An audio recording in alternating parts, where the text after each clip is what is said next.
这个爆发非洲猪这猪疗业者有出来说明，伊之所以发现唔对，但是拒绝抽验啊，是想要家己用药物来控制。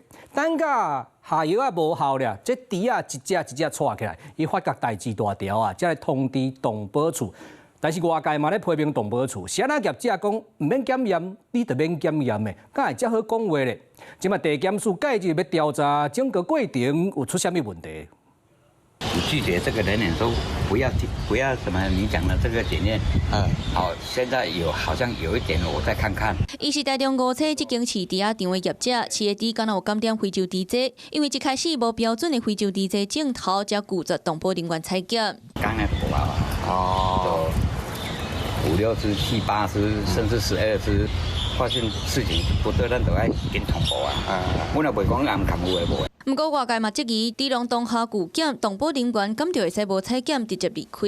一场他没有典型的这个症状，所以他没有去在那里采取这个样本。市府解说，若是流行病，法规就要强制采检。不过当下无非洲猪瘟标准的病症就无采检。另外，台中市府互质疑的，阁有媒体人精联访拍的相片。台中市送农业部防疫所的检体报告是用简单的包装。精联访质疑这款紧急的时刻，台中市府敢找无一个人专工送检体，竟然用送的。万一中途发生意外，谁来负责？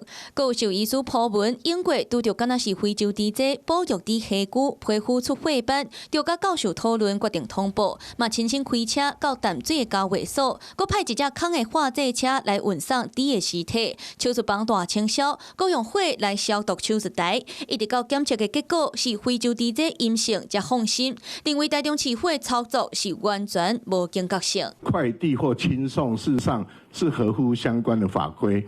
市府解说，检体运送拢有经过严格的包装，运送嘛拢符合规定。台中市地检署嘛介入侦办，要了解通报采检的过程敢有缺失。昨嘛到动保处调资料，传讯涉案的猪笼爸仔，侦讯了后无报请回。